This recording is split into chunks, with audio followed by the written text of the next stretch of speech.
a narrator heard it. Meaning that the way that somebody told him, he's going to what? Right, he's going to transmit it and he's going to carry it forward. Whether in wording or meaning. And this is something that we're going to talk about a little bit later. That when it comes to the narrations of the Prophet Muhammad it is very possible that we have them in his wording, meaning this is the prophetic wording, but it is also permissible to narrate by what? By meaning. So, but there come conditions now with this. Is anybody and everybody allowed to narrate a hadith by meaning? What if I mean, like, you are narrating? So the Prophet ﷺ says something, and I carry this narration forward. And then the person after me, right, so there's a companion who's carrying the narration forward, and then you have a third party here. So you have a tabi'i. This tabi'i, his vocabulary is not that good. Is it permissible for him now to carry forward by me? One second. Are you going to answer, or you have a question? Yeah. Go ahead. Wouldn't he have to say like kalafaz, like paraphrase it? Not necessarily. Not necessarily, because there are different ways for me to transmit a hadith. I can say qala, I can say an, right? I can say hadathana. There are different tools for me to carry a hadith forward and to transmit it. Depending on the tool that I have, it's not even necessary that I'm doing it by meaning, because the qala, who can I ascribe it to? It doesn't have to be to the Prophet ﷺ. It could be to the narrator before me. Yes? You're going to say something? No, I'm lost.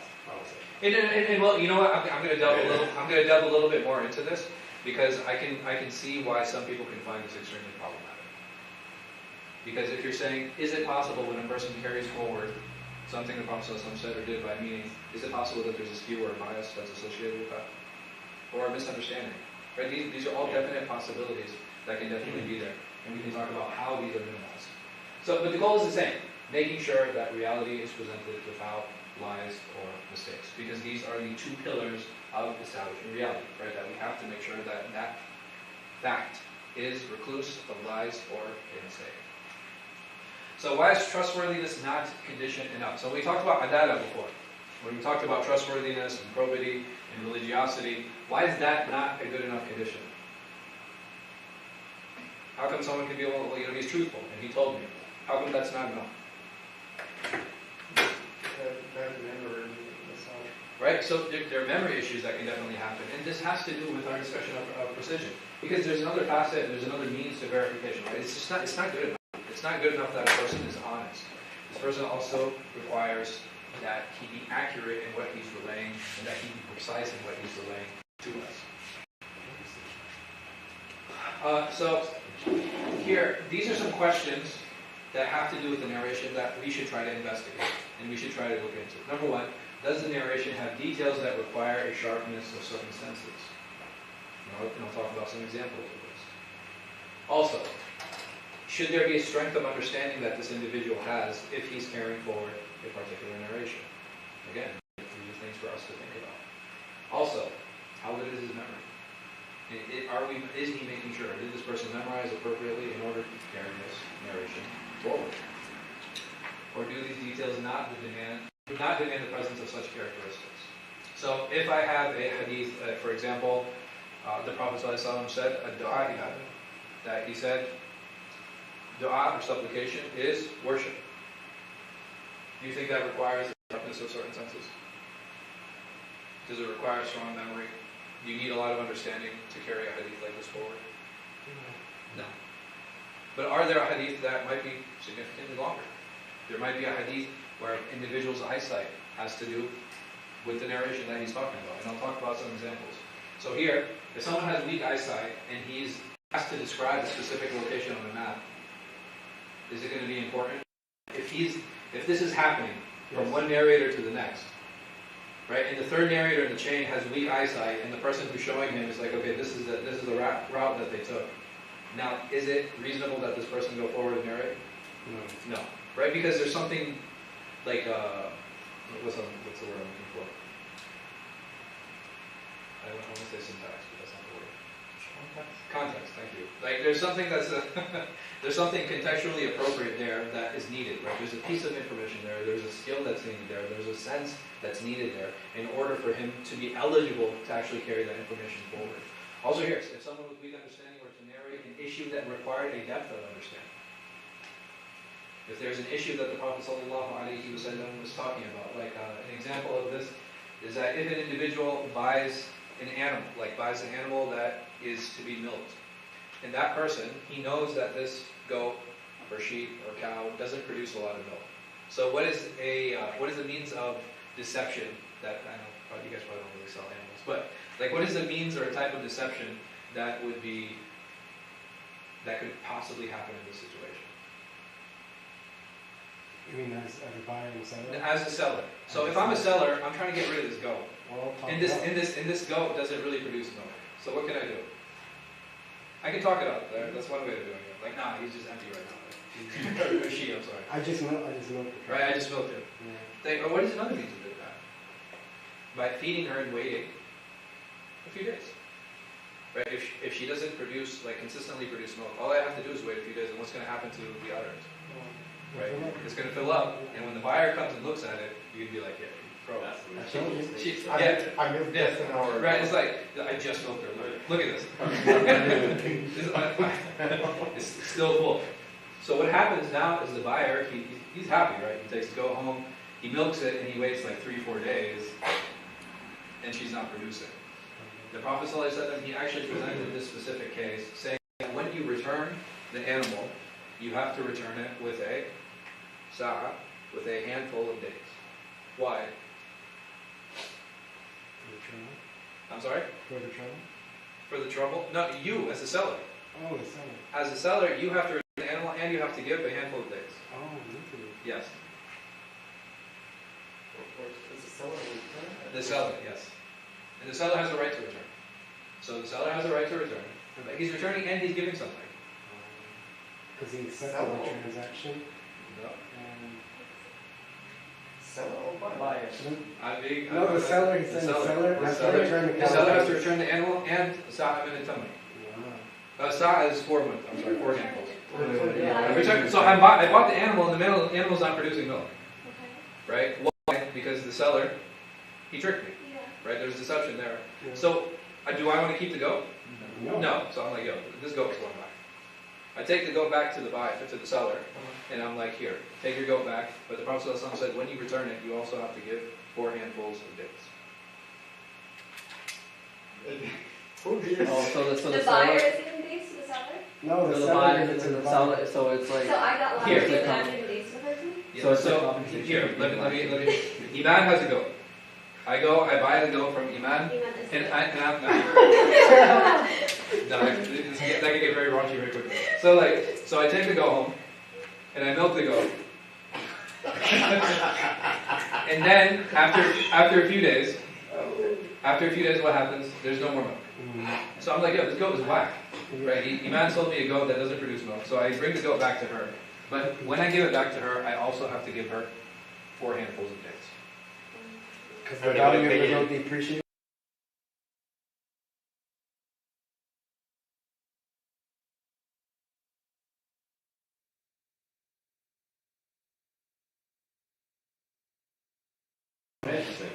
So you see how understanding plays a role? And this is just one mas'ala, right? This is just one issue, right? So issues that have to do with details of transactions, issues that have to do with details in like how to establish certain things, how to do certain things, right? If I don't have a depth of understanding, it's very easy. Like, you know how you guys got lost? Just imagine if you didn't understand how quickly you can get lost from narrating, because you'll be narrating things, you'll be like, okay, no, it can't be like that. Why? Because it doesn't make sense. So you'll actually convince yourself, like, okay, wait, that doesn't make sense. Maybe he made a mistake. Let me fix it. But if I have a depth of understanding, I'll be like, no, it totally makes sense. And just like you guys figured out, it makes sense because I benefited from the goal. And this is why I have to return it with something. Here. If someone barely knows his way home, can we trust him? So if the Prophet ﷺ, he gave a talk for, let's say, even 5 minutes, right? 5 minutes is a good amount of time. How many of us can memorize a lecture that has been, like if somebody comes and just speaks for 5 minutes straight, how many of us can actually memorize or retain the entirety of it? Maybe very few of us, right? Because memorization is not a skill set that we heavily focus on in this day and age. Why do you think that is? The cloud? right? No, all of these things, right? We have a lot of support tools that can help us for that. Is the need for memorization even there? So, another example of this, I mean, you guys are all young, but... So about, when did cell phones like really become popular? I'd say like the early 2000s? Yeah. Yeah. I thought 90s. Huh? Yeah. No. I didn't, like, beepers were big in the 90s. Oh, Cell phones, no. So, I'm not. in the 90s, when I had to call someone, what would I do? Just use the cell phone. Well, I had to use the rotary phone, right? No, come on, I'm not that old. Like the rotary phone. So, if I wanted to call someone, what would I do?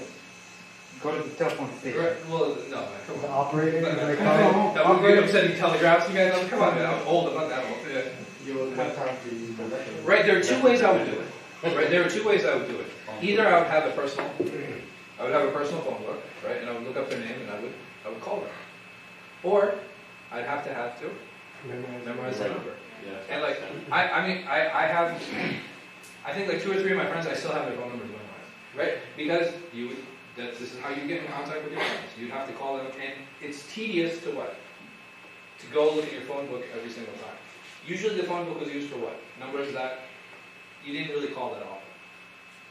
But what was it that made me, I was forced to memorize those numbers. Why? Because I didn't have any reasonable tools to keep those phone numbers with me. Now, how many of you even have your wives or your husbands, or you know what I mean, or your parents' phone numbers memorized? That's very good. MashaAllah. You guys.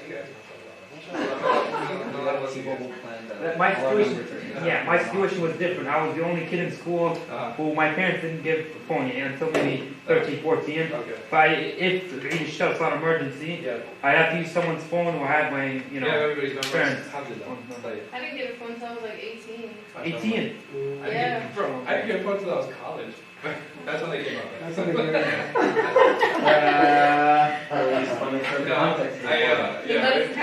doesn't count? Okay. Like that, when they became available. That was back, like we would start our phone calls at like 9 p.m. because that's when it was free. But anyway, it was a different time. Right, it's amazing. It's amazing how quickly technology Wait, does changes. anybody have a house line? Does anybody still have a house line? I have to pull in my mom out of it. Like, you do? Oh, Yeah, I think a lot of people, most people don't have like a house line nowadays. It always feels like a waste. Yeah, it's a waste. So the only people who keep house lines are people like who have certain businesses, because you can't get access to phone lists of house phones without a subpoena. Versus cell phones, where you don't need one, it's considered public information. So, anyway, that's a benefit. What was I talking about? Oh yeah, so there are no tools. If you live in a society where you don't need tools, or you don't have tools to memorize, and in addition to that, amongst the Arabs, what were one of the things that they took pride in? Their memory. Right? They took a lot of pride in their memory. They would say things like, if you read 300 lines of poetry, I'll memorize it in one sitting. Right? This is how much they took pride in their memorization. And it was a big part of the culture. So this is not something that was strange. This diminished over time, because even this memorization and the skill of memorizing, a lot of people say, look at the number of scholars of Hadith, they declined over time, blah, blah, blah. There's no need. Right? There's no need to memorize all of these different narrations. There's no need to memorize all of these different chains of narration. All of these different hadith, because they're written. Even today, all of the ijazat that we get. So an ijazat is basically to be part of the chain. Why don't people use that? Because narration is done. Once the books were written, once the books of hadith were written and they were accepted, the need for memorization was gone. Is it good to memorize? Yeah, sure. Because even when I memorize the Quran, the nice thing is that I have the accessibility of the Quran in one instance. Right? So I can actually superimpose all of the verses that I'm looking for because I have them all memorized. And similar with the hadith. If I have a hadith memorized, it's one instance of hadith, and I can actually superimpose. It's like having an immediate index in my heart and my mind. So does it have its advantages? Absolutely. Is it necessary with all the tools that we have today? Not really. If a person is truthful, like we said, it's not enough reason for us to accept his narrations without question. We still have to look into them. Why? Because this is a science that demands precision. right? And there's information that we have sometimes in multiple narrations, that the Prophet went here, or he did this, he moved in this way, he stood like this, he said such, and sometimes it'll be a lot of information. And if I'm not precise in how I'm narrating it, it's very possible that I can turn an and into a then, or that's possible that I turn a then into a later, right? And all of these things can really shift the meanings and the understanding of how we deal with this hadith, and this is why it's so important to be precise. And this is one of the foundational differences between narrating and witnessing. So narrating is what we're talking about. Witnessing, what is witnessing? You heard it? Observing. It's You're absolutely. seeing it. Sure. So it can be either an observation or I can hear something, right? I heard something, I overheard something. There's many times this is why a witness is called Be in the scene. Huh? Or You have to be like at the scene of the crime for many times of that, or like even during a wedding. Even during a wedding, a person witnesses the wedding.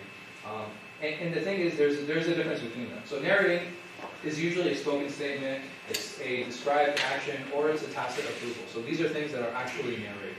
Witnesses these are general descriptions of first-hand accounts. Right? These are general descriptions of first-hand accounts that are directly related to the five senses. And because of many times the emotional investment of when we are witnessing something, the precision takes less of a role because we're so invested in that. It's almost instantaneous how we can recall many of those interactions and many of those situations, which is why witnessing and narrating is very different. The difference between a witness and a narrator is what? Very fundamental, yes. The narrator is the person who speaks of the story, or he tells the story to a group of people. Sure. I think the person who witnessed it is either the person who has seen the story or been at the scene, or he's heard it from other reliable sources, or maybe other sources. I would say. That's not a witness. Okay, then the first meaning. Those are all secondary. Oh. Because even when the police come and they look for witnesses, they'll be like, well, I heard from so-and-so. Immediately that person is going to be Eliminated. Right? He's going to be eliminated, he's going to be disqualified because it's like, okay, you weren't there, it doesn't matter what you have to say. The witness is a first-hand experience. This is actually going to play a role when we talk about the precision of the companions. Because there's one thing that Islamically we don't disagree on, is that all of the companions were what? So when we talk about adl and dam, when we talk about uprightness and trustworthiness and probity and religiosity, all of the companions are considered what? Trustworthy. Why? The highest status of Okay, where do they get that status from? Who gives them that status?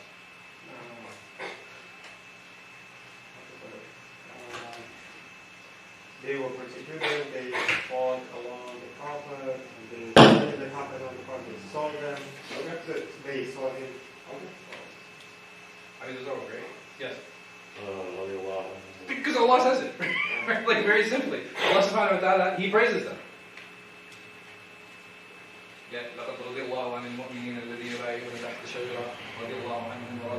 Right? You have a number of different verses where the Prophet says, don't curse my companions. You have all of these different narrations where the Prophet is praising his companions. You have Allah subhanahu wa ta'ala who says, that Allah subhanahu wa ta'ala knows what's in their hearts. Like, how much of a greater praise do we need than that for those individuals? Right? That is a discussion of their adalah, of their religiosity. Can we have the same trust in the precision? Precision? And that deserves a discussion. Can we have one? Like, so we trust their trustworthiness, right? Why? Because it's divine. Yeah. Like Allah subhanahu wa ta'ala has said that these individuals are trustworthy. Hey, what about their law? What about their precision? Do we have same verses or same narrations from the Prophet talking about their precision? No, we don't. Like, how do we deal with precision? They were companions who never last back. Yeah. This is why Subhanahu told them. And we'll talk about that. I don't mean to put like doubts in you guys' hearts. Yeah. Don't worry, the Hadith tradition is trustworthy. I promise. And we will talk about why that is and like what that actually means. And there are a number of reasons I think people overlook this. You know, they look at all of the religious texts, they talk about their makana and their status and who they were, you know, and how they're upright and stuff like that. But nobody talks about the precision. even though I think it's an important conversation. Why? Because when we're talking about narrators, it's one of the 5 conditions of what? Of a hadith, sahih, right? If I'm to take a hadith, how can I overlook this condition? Even if I'm looking at the companions of the Messenger of Allah sallallahu alaihi wasallam. Like Imam Shafi'i, and there was like 2 or 3 more that I wanted to share here. I just didn't have time to translate them. But I think this one is good. Imam Shafi'i said the testimony of all people can be accepted without accepting their narrations. What do you guys think about that? What is he essentially saying? Witnesses. Huh? What is about what? Testimony of witnesses can be accepted. Okay. But that doesn't mean they're part of the chain. So just because I can accept the testimony of most people, right? That's what he's talking about. It doesn't mean I can accept their narrations. Showing that the bar for entry into witnessing is much lower. In order for me to actually be a narrator, there are stringent conditions that apply. Question? This is because of the potential for the number of changes or removal of some of the words or the meanings. Because the more people I add, and then it's very logical, right? The more people I add into the chain, the chances of these changes to occur, what? It goes up, it increases. This is a very logical thing. But if I have a witness, if I have a first-hand report, there are less chances of these things happening. The precision. How do I determine if a person makes mistakes or not? How do I determine how precise they are? It's basically looking at the number of mistakes that they make. So if they are correct more often than they are mistaken, then we can assume that this person is precise in his memory. And that's something that's important, right? So not only is it the number of times that he's correct, but also the number of times, many times like repetition. So if an individual gives the same story every single time, narrates in the same way every single time, this is a sign that his memory is actually very precise. Abu Musa al-Zaman said, Abdul Rahman al-Mahdi said to me, Abu Musa, the people of Kufa narrate on anyone, and they don't care. And I said, Abu Sa'id, they claim that you narrate on anyone. Right? So this was their response. He said, the people of Kufa, they narrate on whoever they want. They're like, no, well, you narrate on whoever you want. It's kind of childish. So Abdul Rahman said, okay, on who should I narrate then? Okay, who do you want me to narrate from?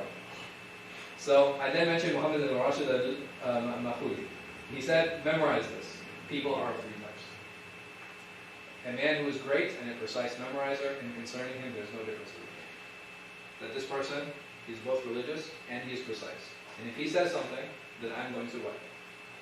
I'm going to accept it. Others who make mistakes, most of their hadith are sound, and his hadith are not to be abandoned. That this individual, he narrates, he's mostly precise, but sometimes what happens? He makes mistakes. He said, and had they been his hadith been abandoned, then most hadith would be abandoned. And lastly, he says, others who mostly make mistakes, and their hadith would be abandoned. Right? So again, that scale of the individual who is correct versus the one that makes mistakes. This is mentioned in Tamyiz by Imam Muslim ibn Hadith, ibn Hatim, how is precision judged in practice? And this is kind of outside of the scope of the current discussion that we have. I will mention a couple examples of this, but when we get deeper into the muṣṭalaḥ, when we get deeper into the terminology, I'll discuss a little bit more of some of the tools that they actually use. So like I said, as we talk about its development, we'll discuss this and more. Is it possible to determine? Like, is this like a realistic expectation that we can determine how precise somebody is? 100% no. 100% no. You cannot determine how precise somebody is. 99% you cannot determine how precise someone is. But Yeah. Sheikh, you said, Yes. continue. Totally. Sheikh, you said that based on how many mistakes or how many things he got correct, we can determine if they're precise. Maybe I understood the question wrong. No. My question is it logical? Is it logical to even propose that? Can I determine how precise somebody is or no? Do you think that's a logical thing or no? No. You don't think so? You need data. That's it. If I have data, Yeah. hey, so how do I do it? Like, there's a practical way of doing it. There's 2 major ways. I can read all of his narration. If I go through and I read this person, he has 150 narrations, and in those 150 narrations, when I compared them to other ones, I found mistakes in like 5. What does that tell me about his precision? Precise. That this guy's pretty sharp. He's pretty precise, mashallah. That out of his 150 narrations, there's only 5 of them that he's made some mistakes in. So that gives me an idea of how sharp he is. In 150, all 150, I found to be, he's in line with everyone else who narrates. It's extremely precise, right? They can bring me, now out of 200 narrations, this guy, like 5 of them seem okay, and then 150, or like 195 of them seem problematic. No, right? This is where I'm going to see. So, is it logical? I think so. Right? I really believe that it is logical. Why? Because we have the data. We have the information. This is not like, we're not just asking about random people like, all right, how precise is this guy? Right? We're actually talking about living, breathing people whose narrations have been recorded. And we can actually go through them and we can compare them. Secondly, by testing him. So what would the scholars do? They would sometimes go back to the same narrator 2, 3, 4, 5, 10 times to see what? Alright, if he'll repeat the hadith in the same way, in the same word. And if they found that every time they go there's a little flip-flopping going on, what are they going to do with this hadith? They're going to assume it's not that precise. Right? They're going to assume, well, maybe either the hadith is not precise, or at the least about the narrator that what? That he's not precise. Right? And that would be reason enough for them to leave off his narrations. So these are the 2 main ways. Either I, as a hadith scholar, what I can do is I can sit down and I can be like, okay, every place that this narrator is mentioned, let me gather all of those narrations. This is called istiqlal, where I gather all of those narrations and I read all of them and I try to compare all of them. Or I can test it. Like, do I have the ability to test narrators? If I'm a hadith scholar, do I personally have the ability to test narrators? Today? No, I don't. This tool is lost. This is gone. This is unavailable to us. So what can I do? That's it. This I can do for sure, right? All of the ones that we have, at least that are available to us, these I can do. But if I can't test him, what is the point of even mentioning this? This has been done before. Yes. It's been documented. Right? So this has been done before. So we're talking this testing that happened. It was happened, and it was documented, and they gave the results. This is how the science works. This is not something that, they just tested, they're like, oh no, he's no good. No, these things were actually documented. I asked about so-and-so, and he told me I sat with him 3 times. And every time I sat with him, he would give a different way of narrating. Or I sat with so-and-so, I sat with him over 10 years, and I never found him changing even one letter of how he narrated. Right? These are things that are actually recorded and documented. And this shows the time and the effort that was put in preserving the hadith, preserving and talking about the narrators, and preserving and talking about this as a science as a whole. Which brings us back to the second part, or the second problem. Does this mean that he can't fall into mistakes? No. Right? He can still fall into mistakes. Here in the Salah, he mentions mankind is prone to forgetfulness. The first to forget is the first person.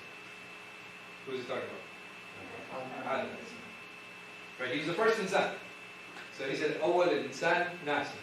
Like the first person to forget was actually Adam alayhi salatu wassalam.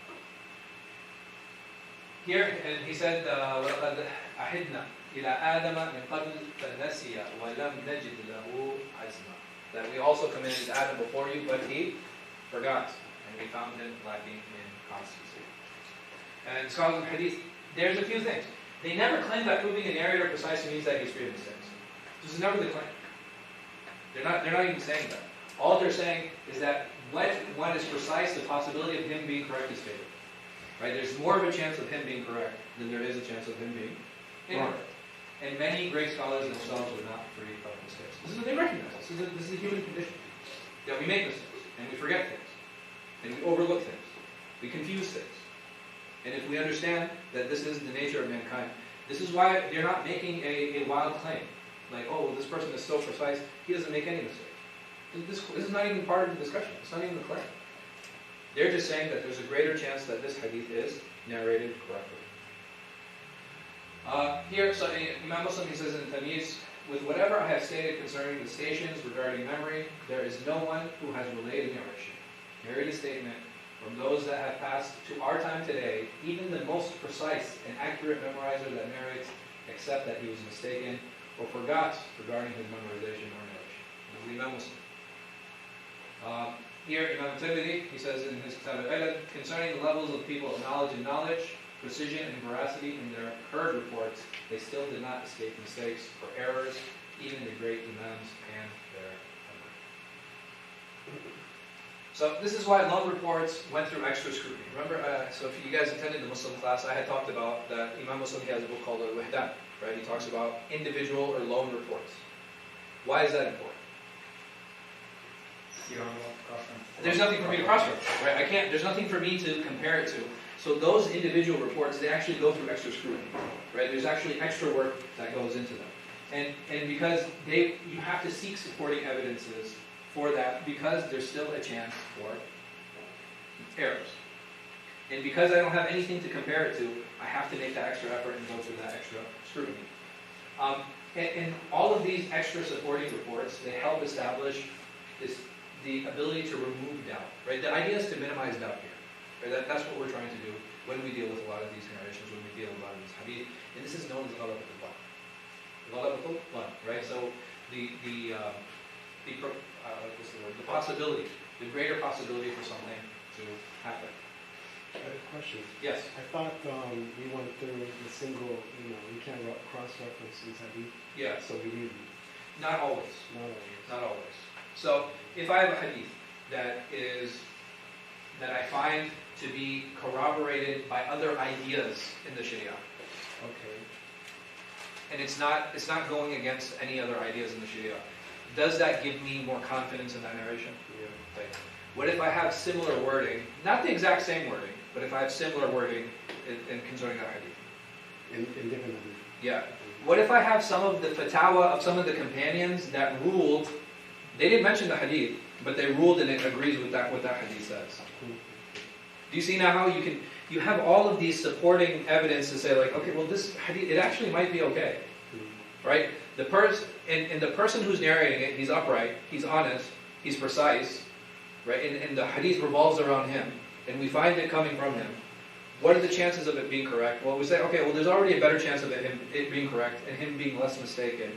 And now I have all this supporting evidence to help me, actually bring up the status of the hadith. So this is why I have a little bit of a problem with the most like equals Hasan. Right? It's not so formulaic as some people try to make it. Meaning that I can look at now all of these supporting evidences of how I can make a hadith actually acceptable or make it sound. Because I have a lot of the support, I have this individual report, but this individual report is supported by so many other ideas that it actually makes me want to invest in it a little bit more. So those are the different layers of scrutiny. Yeah. Imam Shafi'i says concerning ahad narrations, now these are the singular narrations, knowledge for the few is sunnah for unique narrations known by the scholars, they alone being appointed to it, meaning they alone have to figure out the ruling on these particular hadith. This characteristic is found in them, or in some of them, and unique truthfulness that was told to us by the Messenger of Allah ﷺ. This is why the people of knowledge gravitate toward it. Apparently truthful as we deal with the testimony of two witnesses. If I have two witnesses to something, automatically I assume what? Should I doubt them? No, right? There's no reason for me to doubt them. And just like I accept the testimony of two witnesses, I can accept these lone narrations when I have scholars who are authenticating it and verifying it. This, while seemingly true, does not mean these two witnesses cannot be mistaken. Meaning that there's still a possibility, again, in all of these things, for a mistake. But we can take that with a grain of salt. It does, right? There's still a possibility for mistakes, right? Even after all the scrutiny, after all this work, after all this effort that's put in, there's still a possibility for a mistake. But we have to understand, in our daily lives, we deal with probabilities constantly. The moment I step out of my door, what is the probability and the possibility of me getting hurt? Right? And it definitely goes up. Right? It definitely goes up. But so even if somebody says, here, let me give you another example. If there was a way for me to travel to France, and they had this teleporter machine that takes you to France, and there's a 30% chance that you'll survive. I'll take it. Will you take it? You'll get there in 5 minutes. Right? You step into the transporter, you end up in France, but there's a 30% chance you'll actually survive. Okay. How many of you take it? You take it? Wow, that's a risk. Huh? You're not that interested. Okay. Now, what if it's 50%? No. What if it's 70%? Yeah. Right? Do you see now what's happening is that So what if I told you guys, okay, it's 90%, 95? 95%.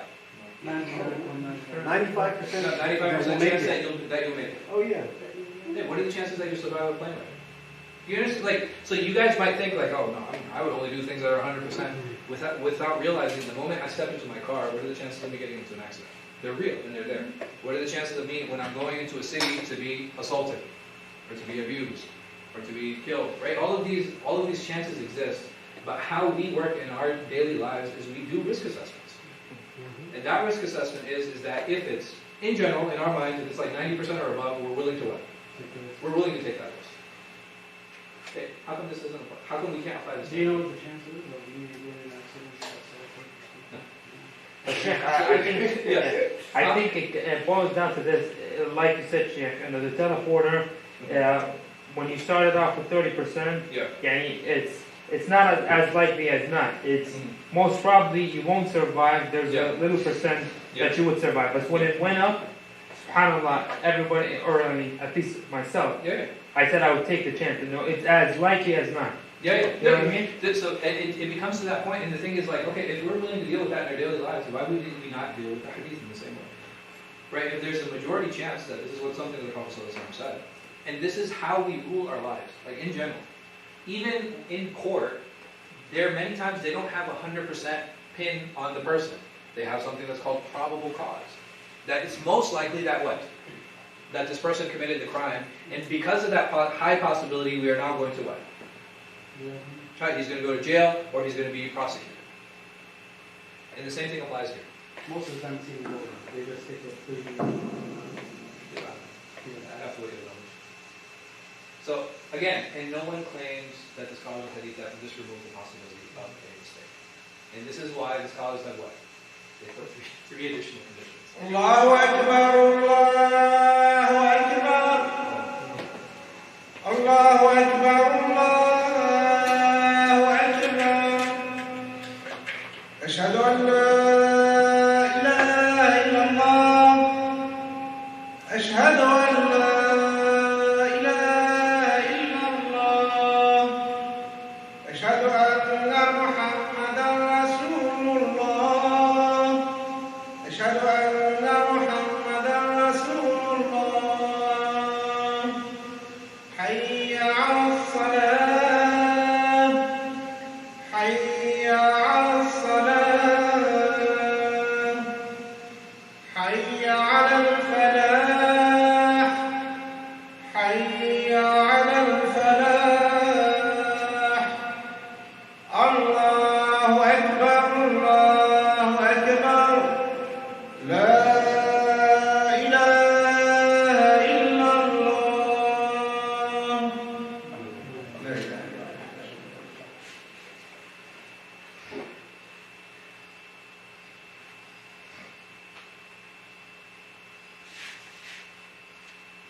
So, if their methodology is not sound, we can always reject it.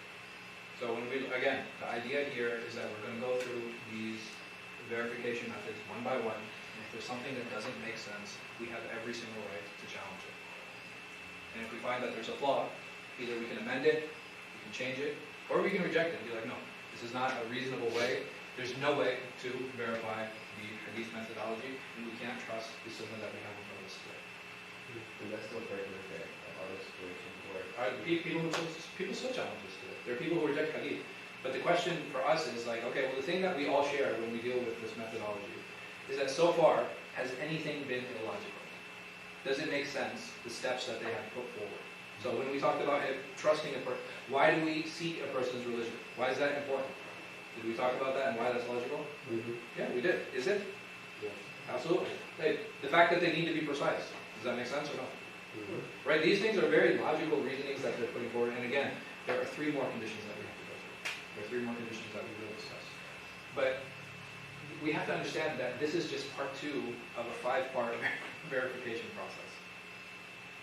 And it's very important for us to understand that when we get to the end of this, without a shadow of a doubt, is this sound? And if this is sound, then we can apply it going forward when dealing with the Sunnah of the Prophet Muhammad, and actually talk about how was it that the Sunnah was compiled? You know, was it really compiled 300 years after the Prophet died? Or was it a process that occurred? And if that's the case, even if we say, and let's assume, and say, you know what, you're absolutely right. It took 300 years to write down what the Prophet ﷺ had to say, and I'll accept that. Are the methods of verification sound or not? Because even if we assume that, and we find out, like, okay, well, this is the method they employed to actually verify if this is true or not. Is this good enough? So even if we take that, and I'll, this is a bit of spoiler alert, that's actually not true. But even if we take that, is it still enough for us to use that methodology to go back and grade these out? So the next section will be Salat, the connected chain. We'll be talking about this next week, inshallah. I'm thinking about moving this class to every Thursday. I hope that's not a problem for everyone. The reason being is that FCPS, or Fairfax County Public Schools, they have a family life education curriculum committee. Basically, it's like for the health programs. Jazakallah khair, Abu Aramesh, he appointed me to be a representative on that committee. Yeah, it's like super woke, but yeah, they had problems with the word marriage being in the curriculum. What? Abstinence shouldn't be the only alternative. Oh, you're having fun. I was like, oh, this is gonna be fun. Yeah. So that meets one Wednesday every month. So instead of shifting class Is over, that a public meeting? it actually is.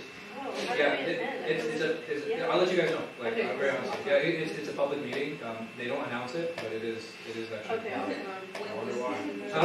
No, because it's followed by ideologues. It's not. It's very sad for me to see people like, are you guys here to instruct or are you here to indoctrinate? What I mean? It's kind of upsetting. So you're going to go against them? Huh? You're going to go against them? No, I think they're great ideas. So I thought you're not going to survive for a month. It's okay. The thing, it's a committee, right? So it's basically you are allowed to we give ideas to the school board, and the school board decides if they want to implement it. And how much will you go into? I don't know. Hold on. I don't know. I have to go through historically and see how they actually do that. So next Thursday, I actually have to attend a wedding. So Wednesday we'll have class, and then probably after that we'll have What about Monday? Monday's gonna stay. Switch back. I'll keep confusing everyone. Is this Monday? Is there a class or not? Yes, of course. Monday's not changing. Okay. Yeah, that's Monday, Thursday. Yeah. So for those of you guys who are following, Monday we'll have Uthman has class before Maghrib. My class will be after Maghrib. Sheikh Suhaib has class after Maghrib on Tuesday. Wednesday, I want to see if I'm going to get someone to take that slot, inshallah, and then Thursday will be these two classes, inshallah. Yes. Yeah, go ahead. So is Max and Rex in your class on Monday? No, he's Tuesday. Yeah. Is in yours, are they going to be in one side consistently every time? So I was going to ask you guys, was it okay with the setup in the musalla? We can barely hear, and I think it was just annoying. The space-wise, it was comfortable. Yeah. But The space was okay, but the men's hand dryer, I could hear the stairs were active, the doors being open. And then I think a lot of them were comfortable enough asking questions. That's fair. That's fair. My recommendation Yeah. is some type of partition so the other people on the right side can closer. Okay. Potentially. I mean, you can move the class here. Yeah. Having it here would be great. It's up to you. So if you guys want to have a class here, we can do. Why don't I do this? I'll Set up a. I'll do a survey. Is that okay? I'll do a survey, inshallah. I'll share it with you guys, and then you guys vote on whether you want. For me, I'm fine either way. The only reason I wanted to do it in the Musalla is because it's there's a little bit more exposure, and it's a little bit more formal. Over here, it's very classroom-esque. So Tuesday, inshallah, for another shift, Yes. from 6:30 till 7:30. 7:30. It'll be 7 to 8:30. Anybody has a lecture before 6:30 or during On Tuesday there's only one. Yeah, we'll see you guys after Salah. Somebody have a question? Oh, I do. Do you know anything about the ijazah class? Only this week. Yes. What do those entail? So you have to be either hafiz or Okay. yeah. Okay.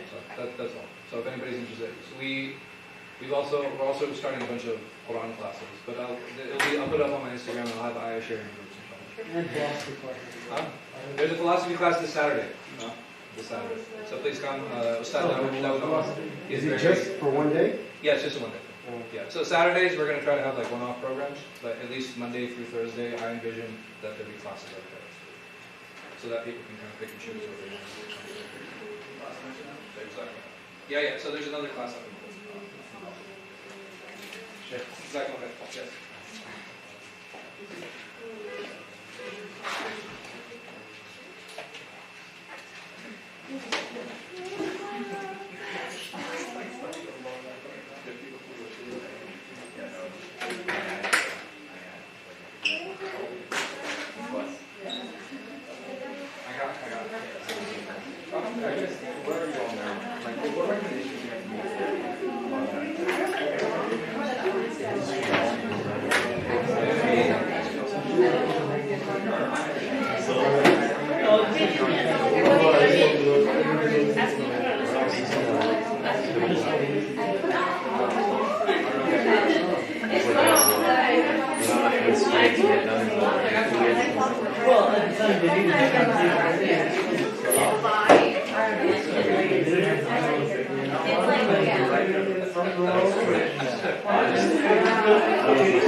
I'm not getting married.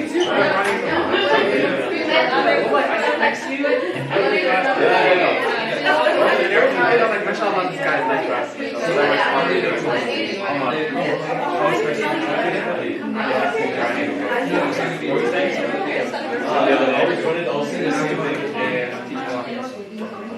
guy's